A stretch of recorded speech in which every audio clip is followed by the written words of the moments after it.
Hey guys, welcome back to my YouTube channel. So today we're going to do something very different. I've never done this before, and that is a sit-down interview with the amazing owner of Rems Interiors. She's an interior designer here in Abuja, and I'm going to be asking her some questions. I want us to learn about the business.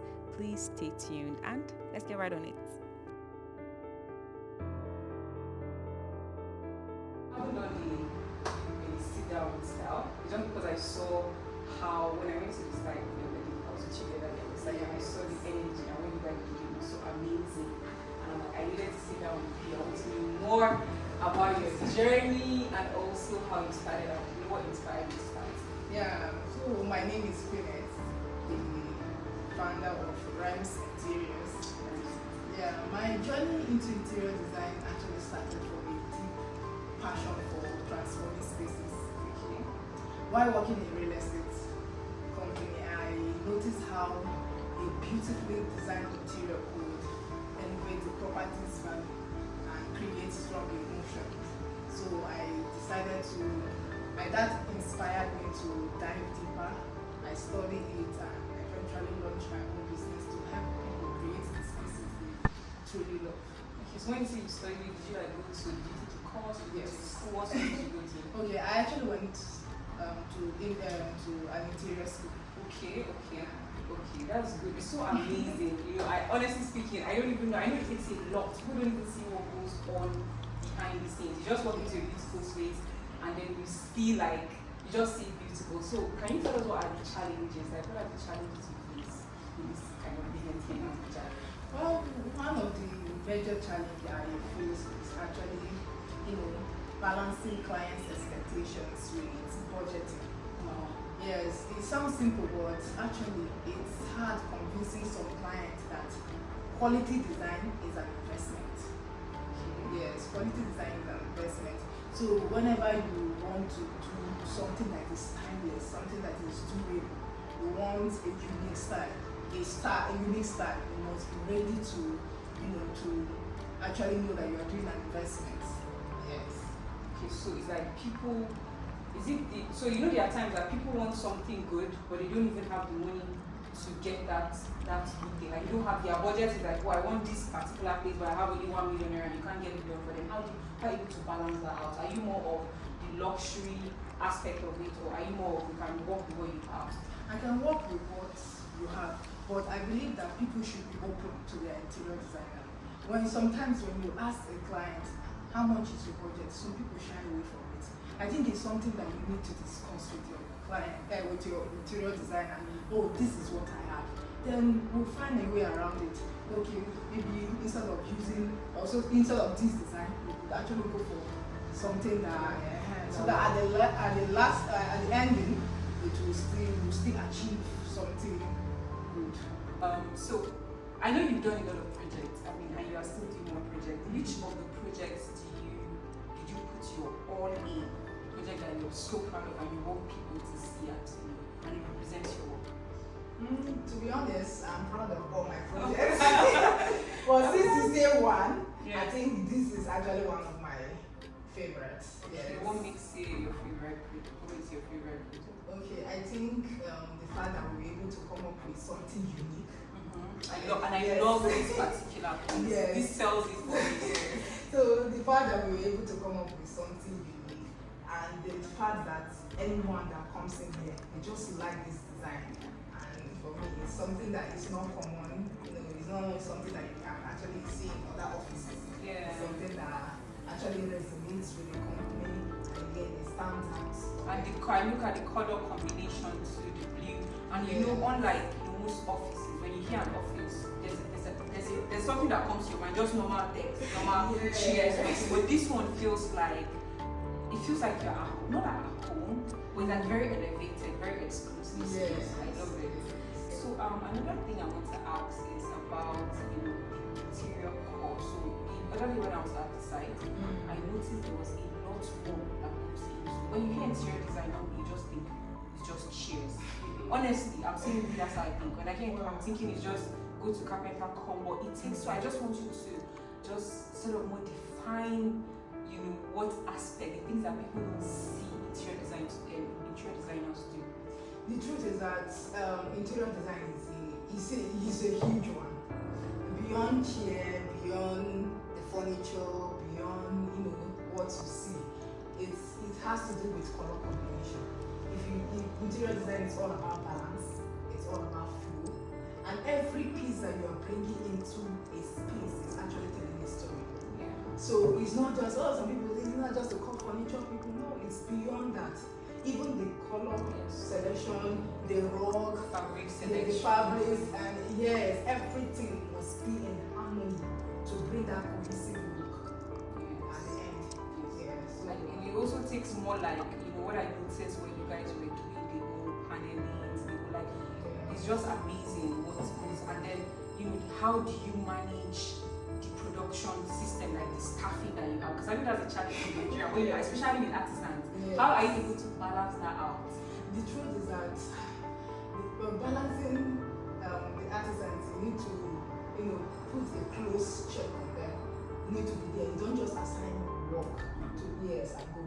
You need to be there monitoring what they are doing. Yes, because you as the interior designer, you have done the work, but those artisans need to bring it out. And it requires sometimes we can actually do it, and I will discover that it's not fine. I'll tell them to go back. So yes, there's also a lot of risk, and that is something that some clients don't understand. You understand?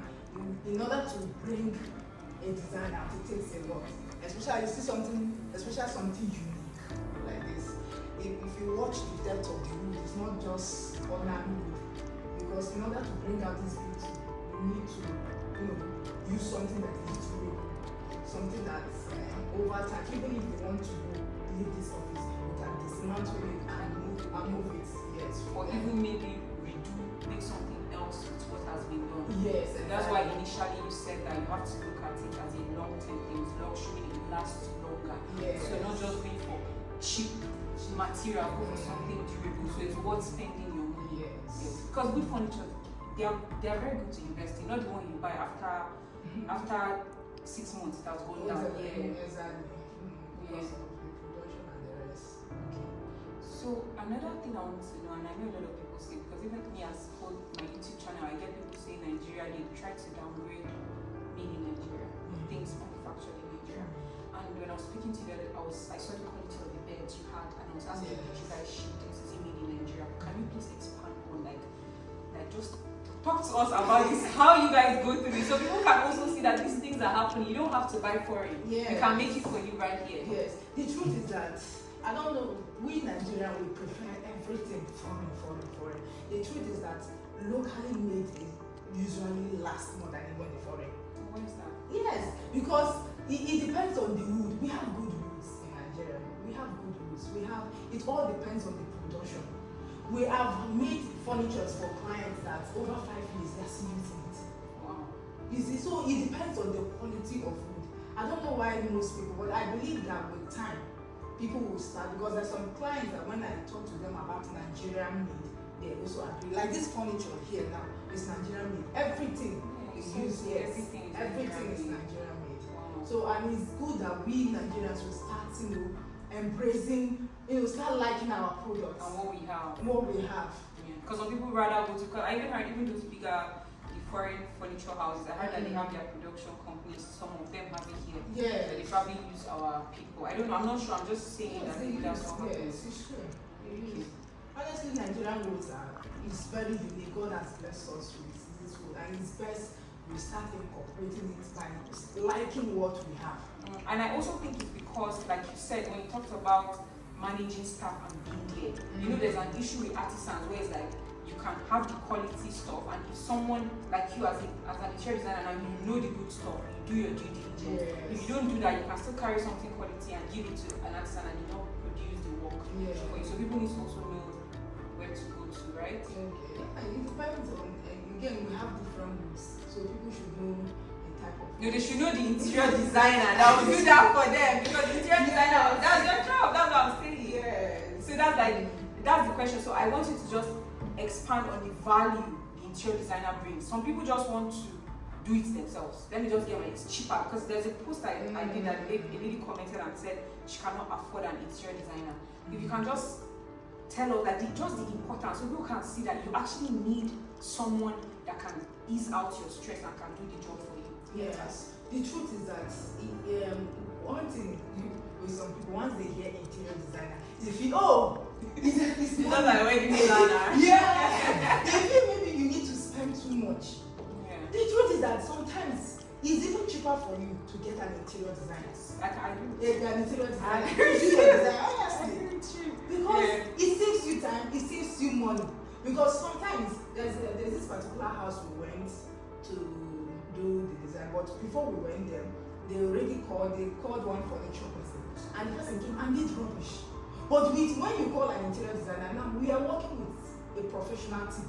I cannot just go and get somebody outside. I have people now that I'm working with. Yes. Professional team. Yes, my whole team. Yes. These are my team. Yes. So these are my team. We have the painting session, we have the furniture section, we have people. So you are sure of delivering. That is the finishing and everything will come out well. Yes. You are not thinking, oh, when I bring.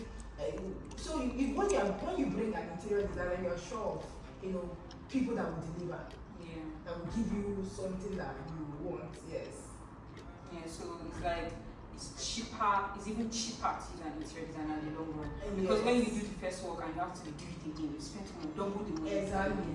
That affected me actually. A lot of times when I was moving from one place to the other, I was saying, let me just go and use somebody to paint the house and do rubbish. I had to now employ someone that was now supervising that for me. So I'll just tell them what I can. Yes, and it saves you the stress. Yes. Instead of you going to the market and be pricing and be going and be some people, we have clients that were like, just handle everything. Yes. Only that the thing is that you just we communicate with our clients, we tell them, oh, this is it, and it saves you the stress, honestly. And getting people that you don't know to come and do your job, and at the end they mess up. And they can also find you. The other person can run you. Yes. You don't pick your call. When you're a company, you're a responsible company. Yes, you have your reputation. Yes, at the same time, it's true. So it's really amazing, right? That's my goal, to showcase stuff like this. So I want to ask, what would you tell anyone that's trying to go into something like this? I know a lot of people that will say they want to go into interior design. So you are someone that you're into it. I will say, the advice I will give is start by educating yourself. Take courses, intern, or work with established designers. Because knowledge in this field is actually non-negotiable. You need knowledge, it will save you years of regrets. Because clients are entrusting their money to you, and you cannot afford to mess around with their money. If not, you end up in jail. Yes, it's a lot of money. It's a lot of money, yeah. So for me is just be patient and get knowledge. Then after you can work on your portfolio, build your portfolio. Building your portfolio means take pictures of the work you've done, take videos of the work you've done, no matter how small. Just keep on documenting those pictures and videos. Then the third one is, I would say, be patient. Be patient with yourself. The fourth one is, in this work, you need to be curious and you need to stay up to date with trends. I remember when I finished, I had to follow several interior designers because I want to be seeing their work. The more you see, the more your creativity increases. Yes. So you need to actually stay up to trends if you really want to make it in this field, because success in this field requires consistency and being patient. You need to be curious at the same time. Your mind needs to be seeing more jobs. You need to stay curious with the trend. You stay curious. Yes, with the trends. Have you had like a project where there's a challenge, like something went the way that you didn't want it to go? And how did you deal with that? How did you rectify it? Maybe is it a bad issue with a client or something? How do you always come back from those bad days as an interior designer? Yes, I definitely this job. And the truth is, I have had that experience. But one thing with me is that there's one thing that I never back out from a job. So you're No matter- solution giving. Yes. You're always give us students. And that particular job, to be honest, I didn't make anything. But because of my reputation, because of I don't want to disappoint the clients. Not just the client, because of my brand. I had to borrow money. In fact, even though, like I'm telling you, I know that it has been long I've recovered my money, but from that job, it's actually a loss for me. But I had to borrow money and finish that project. And at the end, the client was happy, and thank God he understood that it's part of the things that one of the things that you see in business. But what actually made me happy is that at the end he's happy. He was happy, so your goal is to make clients happy. Yes. You're going to go out. Wow. So for me, it's a win for me because I know that job will always come. And that client, as we speak, he just recommended me for That's the thing. So sometimes there's always a learning curve. Yes. When you have failures, that failure sort of, especially if you don't give up, that you use that failure to move forward. Yes. Me, I saw it as an opportunity to learn. Yeah. I learned my lesson, the experience, and I thank God for it. Okay. You know, in Nigeria, business in Nigeria is we also know dollar rates, we have way things are fluctuating.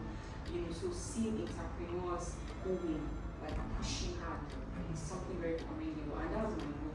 It's one of my goals, right, for my child. So, what inspires you to keep going, like keep doing this, keep pushing, despite the economy, despite the situation in this country? For me, I would say, honestly, it's my passion for this. I love what I'm doing, and then the impact it has on people's lives. I will give you a quick story.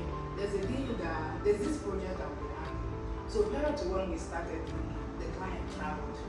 So when he came back, we were almost done with this project. So immediately he walked in and saw how his house was transformed. He was like, is this my house? Woo! So for me, whenever I remember that scenario and the expression on his face that what I'm doing is actually impacting lives. Yes. So for me, it's something that keeps me going. Yes. And I remember, like I was saying, I fixed my space, and like no matter what I'm going through outside, even if I know I'm going, even if something's happening, as soon as I enter inside my house and I see my house, I'll just be happy. There's a psychology to that. We Yes. just be relaxed, And that is why people should invest in their house. When some Nigerians will tell you, my house, this is psychology to it, just the happiness. And you also feel proud of yourself within it. And when somebody wants to come to your house, some people like, don't come. Because they are, but if your interior is your home. Yeah. Honestly, when you feast your interior is everything. It affects your mood, it affects school. Yes. They said the state of your house is a reflection of the state of your life. Like how it is, how your room is, how your space is. And I know people would say that's why we spoke about the budget earlier. Yes. So you have money to do it. So it's really amazing having this conversation with you. And I know there are a lot of people that probably are not even in Nigeria, they're very promising. A lot of people are just in promising. So when they do it, they also want to trust them. And that's why I invited you. So we want to now know where can we find you? What tag should I use that they can reach out to? Should I drop your contact number in the description? Just tell us where you can find you. Okay, we are very active on social media. We are on Facebook, Instagram, Twitter, TikTok, and YouTube. And you can reach us at Rems Interiors. Rems is spelled R-H-E-M-Z. I know there's an I. There's really an I. Yeah, alright. And again, our contacts. Okay, yeah, so I can share the contact of who would want to reach out to you directly. So guys, thank you so much. Please reach out to me. You told us your name, right? Yes, Queeneth. Reach out to Queeneth, and she's been amazing, and I totally vetted her, honestly. I don't even get anybody. So anyways, let's not see the rest of it.